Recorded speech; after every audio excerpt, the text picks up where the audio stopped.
উলাইকাল্লাযীনা আন'আমাল্লাহু মিনান নাবিয়্যিন ওয়াস-সিদ্দীকিন ওয়াশ-শুহাদা'i ওয়াস-সালিহিন ওয়া হাসুনা উলাইকা রাফীকা।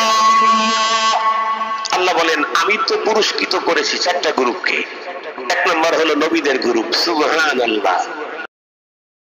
এখান থেকে বের হওয়ার পরে আমার পথ চলা সিরাতে মুস্তাকিমের দিকে না, আমি তো ভিন্ন পথে চলি।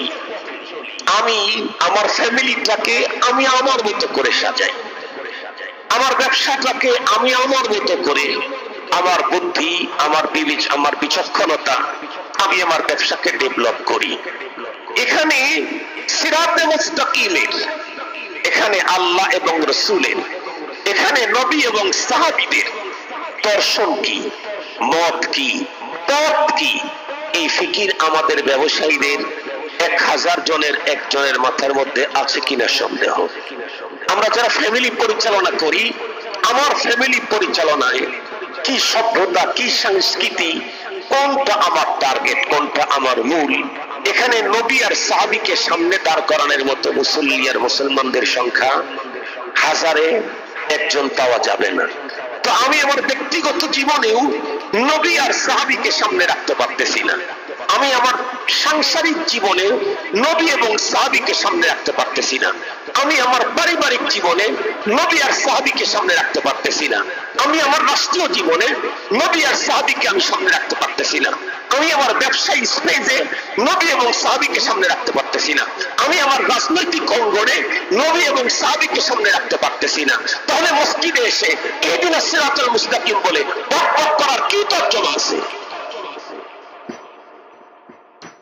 শুধুই মিথ্যা কথা বলে মালিককে আশ্বস্ত করার কি তর্জমা আছে?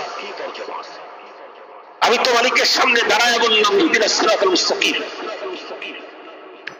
তুমি আমাকে সরল সঠিক পথে চালাও, এই পথের সন্ধানে আমি তোমার কাছে চাই। বের হয়েই আমি আমার মতো চললাম। মালিকের ঘরে ঢুকে মালিকের সামনে এত বড় মিথ্যাচার করার কি প্রয়োজন? মালিকের ঘরে ঢুকে মালিকের সামনে দাঁড়িয়ে এত বড় মিথ্যাচার কি প্রয়োজন? আজকে অনেক মানুষ আমাদেরকে প্রশ্ন করে, হুজুর আপনারা না বলেন ইমানদারদের প্রতি আল্লাহর অনেক দয়া, সারা দুনিয়ায় মুসলমানদের এত কঠিন অবস্থা কেন? অবশ্যই ইমানদারদের প্রতি অনেক দয়া। আমি কি সেই লেভেলের ইমানদার হতে পেরেছি যার প্রতি রবের দয়া আসবে? দয়া পেতে চাইলে তো একটা লেভেল থাকতে হয়। পরীক্ষা দিলেই কি সবাই পুরস্কার পায় নাকি? ওটা একটা নির্ধারিত নাম্বার যেতে হয়, তাহলে সে পুরস্কার পায়। তো আমরা তো কোন কিসেমের ইমানদার?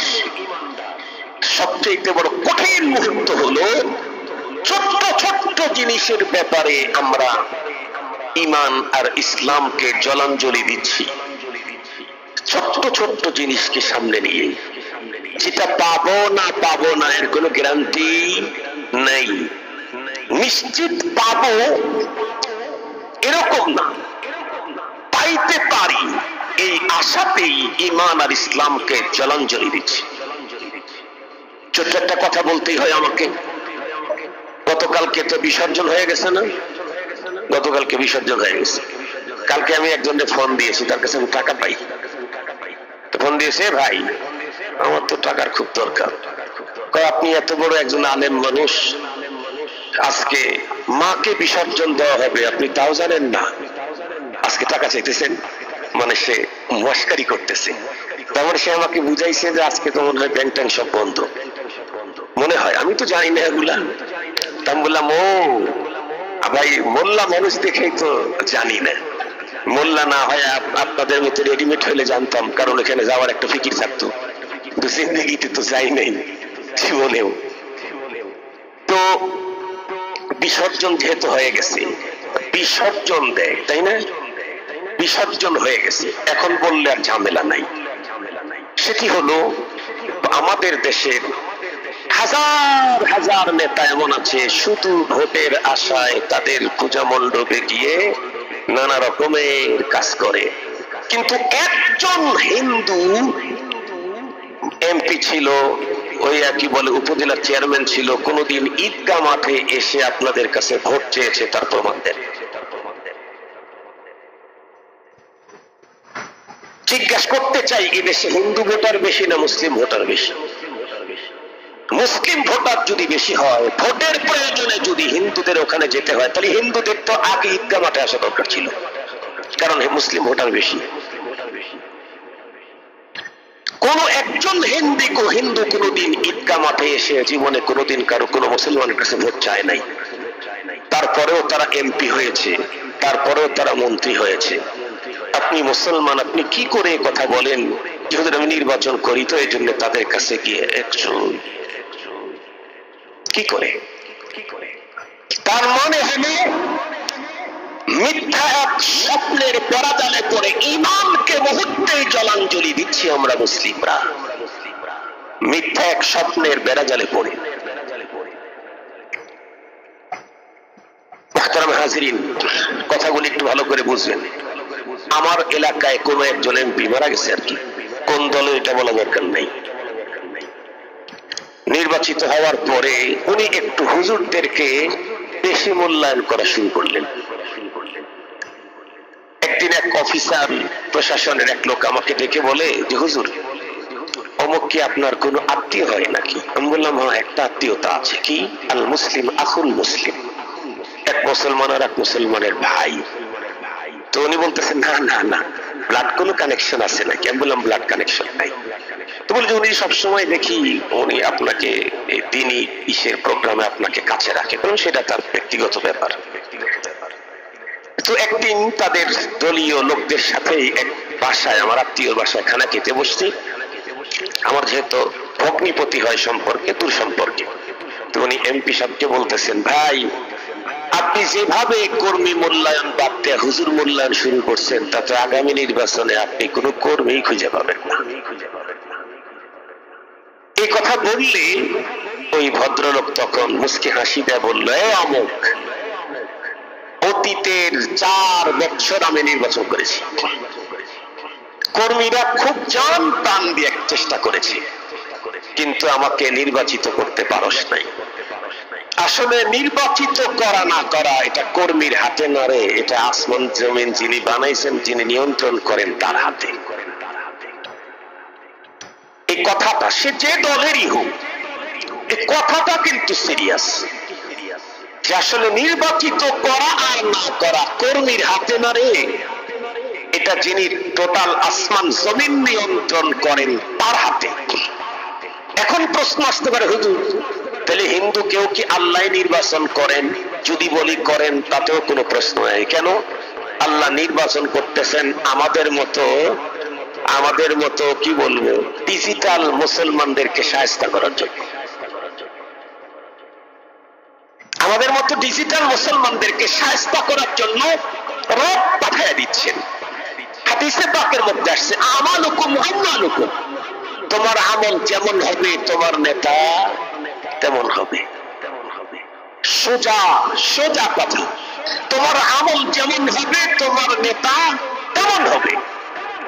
আমরা সবাই ওমরের মতো রাদিয়াল্লাহু তাআলা আনহুর মতো শাসক চাই, কিন্তু আমি আবু হুরায়রার মতো শাসিত হতে চাই না। হযরত আবু হুরায়রার মতো শাসিতর জন্যই তো হযরত ওমরের মতো শাসক। তো মুহতারাম হাজিরিন, যে কথা আমি বলতে চাইতেছি, আমি হাজার চেষ্টা করি, খুব চেষ্টা করি, আমি যেহেতু মুমিন, অন্য কেউ বিশ্বাস করুক আর না করুক, আমার তো অন্তরে বিশ্বাস থাকতে হবে যে আমার জয় পরাজয় কার হাতে? আল্লাহর হাতে। এটা তো আমার অন্তরে থাকতে হবে। আর একজন বিশ্বাস করতেছে না সেটা তার ব্যাপার। আমি তো মুমিন। সঙ্গত কারণে একজন মুমিন হিন্দুদের উপাসনালয়ে, তাদের পূজা মণ্ডপে গিয়ে তাদের সাথে তাল মিলিয়ে ওই কাজই যদি করে, তো কিসের মুমিন? কিসের মুমিন? ঈমান কি এমন লা ইলাহা ইল্লাল্লাহ কালেমা একবার পড়ছে জীবনে কোনোদিন যাবে না? ওযু কি এমন একবার হুজুরের সাথে করে ওযু করছি কিয়ামত পর্যন্ত আর ওযু দেওয়ার দরকার হবে না? নামাজ কি এমন যে আল্লাহু আকবার বলে শুরু করছি কেন্দ্রীয় মসজিদে বাইতুল মুকাদ্দাসে অথবা বাইতুল্লাহতে, আল্লাহর ঘরের ওখানে গিয়ে আল্লাহু আকবার বাইতুল্লাহর ইমামের পিছনে নামাজ শুরু করছি, এই নামাজ ভঙ্গ হইতে পারে না? এই নামাজও ভঙ্গ হইতে পারে? ভালো করে বুঝে বলেন। বাইতুল্লাহর ইমামের পিছনে সুন্দর করে উঁচু করে আল্লাহু আকবার বলছি, তার মানে কি আমার নামাজ আর ভঙ্গ হতে পারে না? অবশ্যই পারে। বাইতুল্লাহর ভিতরেও যদি নামাজ শুরু করে থাকি, তারপরেও কোনো কারণে নামাজ যেমন ভঙ্গ হতে পারে, আমার ইবাদত দুনিয়াতে কোনো কথার কাজের কারণে ভঙ্গ হয়ে যেতে পারে। এ কারণে সবচেয়ে বড় সম্পদ ইহকালীন শান্তি আর পরকালীন মুক্তি কার হাতে? আল্লাহর হাতে। এটা নিশ্চিত, এটা নিশ্চিত। যারা ইসলাম মানে না তারা ওই কথা মানে। এই শান্তি আর মুক্তি একমাত্র আল্লাহর হাতেই।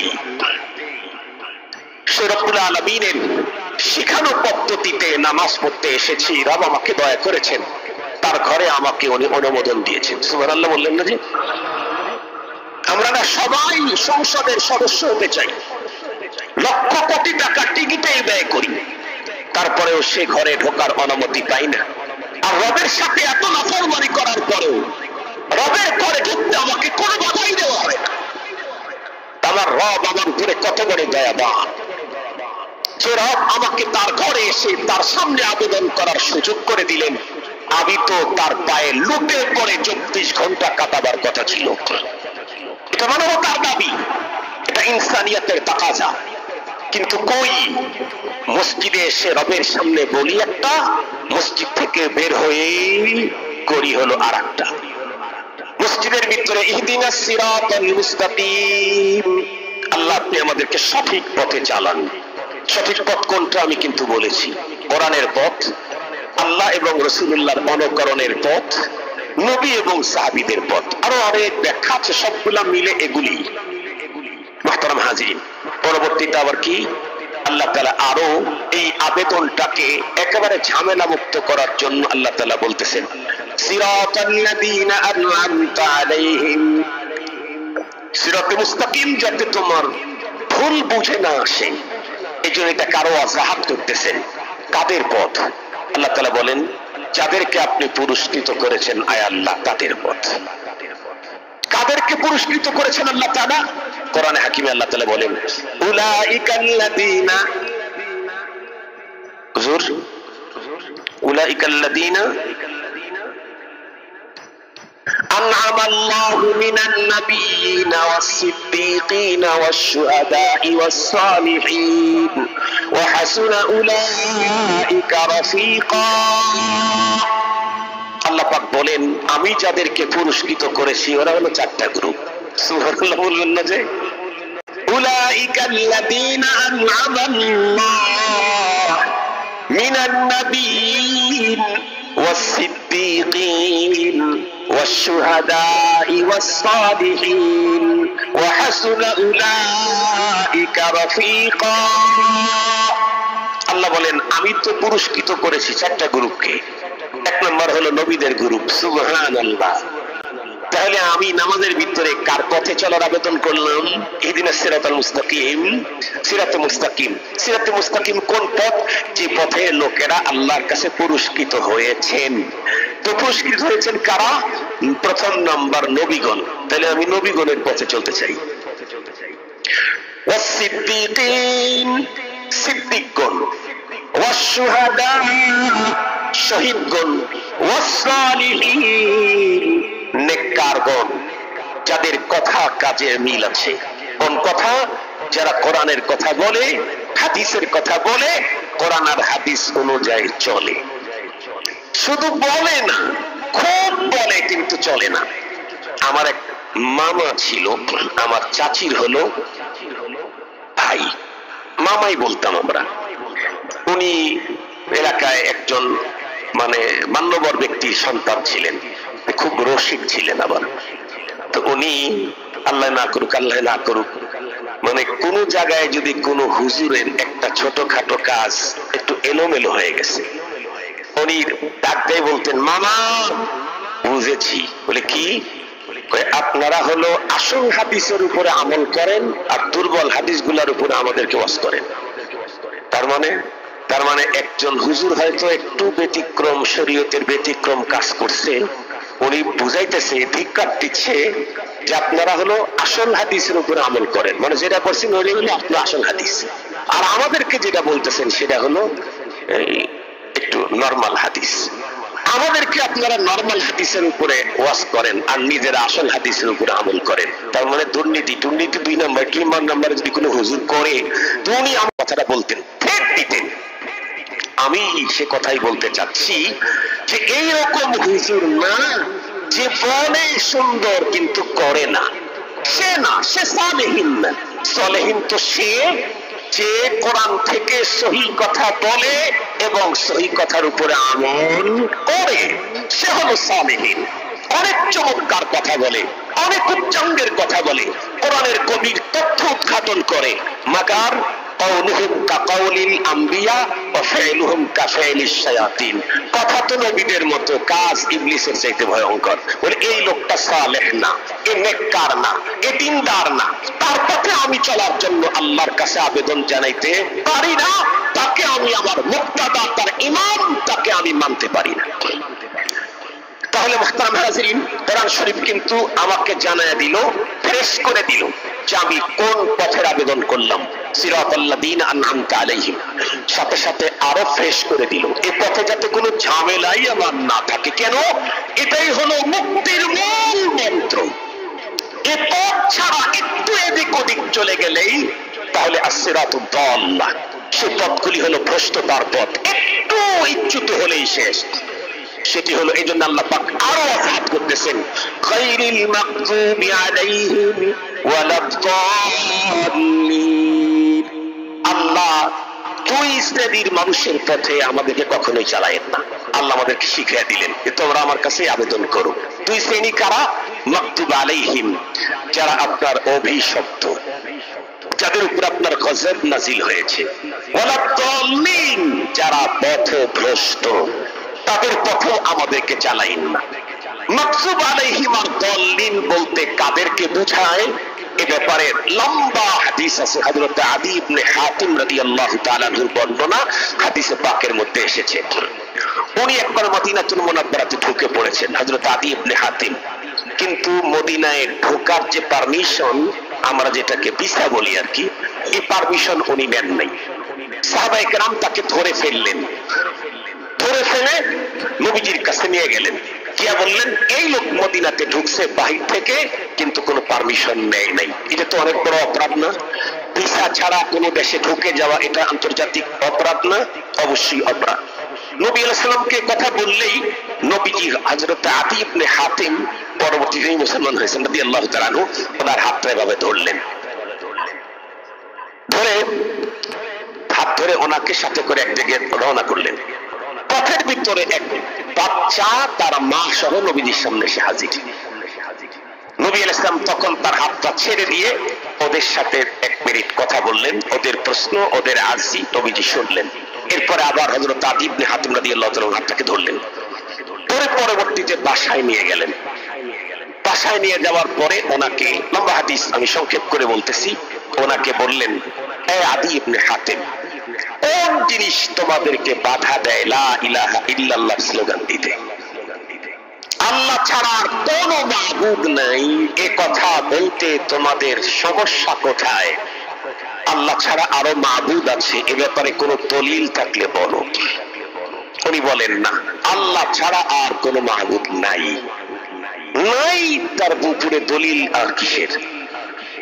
নবী আলাইহিস সালাম পরবর্তীতে আবারও জিজ্ঞেস করলেন দিনের আরো একটা বিষয়, যে পৃথিবীতে সর্বময় ক্ষমতার অধিকারী আল্লাহ ছাড়া আর কাউকে তুমি বিশ্বাস করো, তার উপরে তো কোনো দলিল তোমার আছে?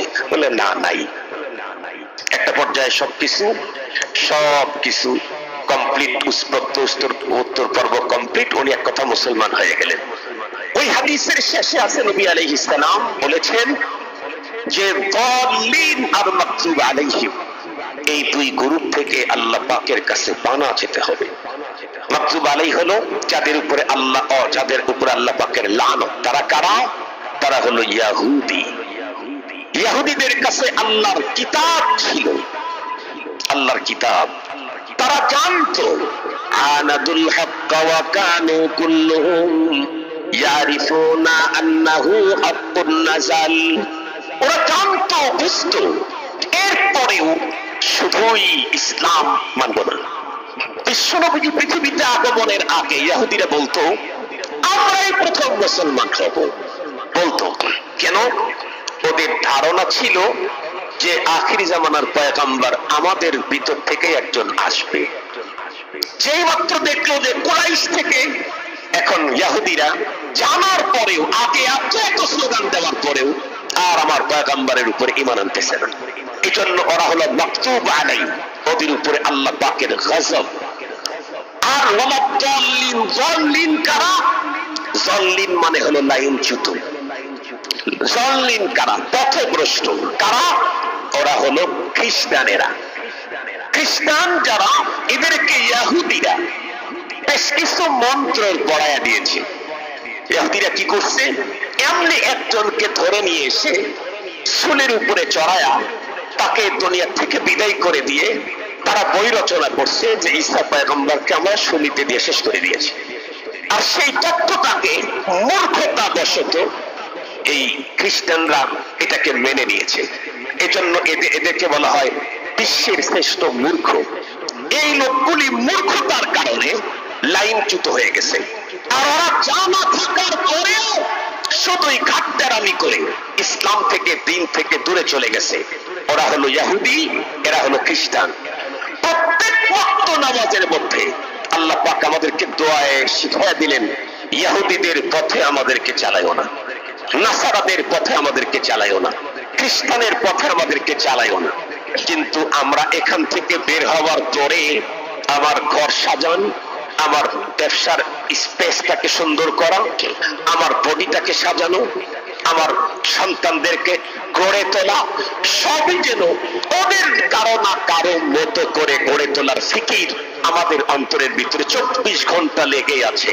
আজকের পৃথিবীর খুব বুদ্ধিমান মুসলমান, বুদ্ধি যাদের মাথার ভিতরে কি বলবো এত বেশি জাম করে যে সবকিছু ঢোকে, শুধু কোরআন ঢুকতে পারে না। সবকিছু ঢোকে কিন্তু মানবতা ঢোকে না। সবকিছু ঢোকে কিন্তু ইসলাম ঢোকে না। সবকিছু জায়গা পায় কিন্তু হেদায়েত জায়গা পায় না। তারা আজকে আমাদের সামনে অনেক বড় করে উপস্থাপন করে কোন ইহুদিকে, কোন নাসারাকে, ইহুদিদের কোন সভ্যতা, ইহুদিদের কোন কালচার, ইহুদিদের কোন কাজ, নাসারার কোন কাজ, এগুলি আমাদের সামনে অনেক বড় করে উপস্থাপন করে।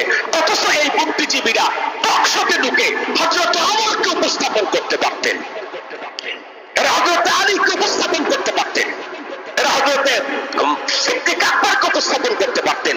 মুহতারাম হাজিরিন, এরা হযরত আবু হুরায়রাকে উপস্থাপন করতে পারতেন।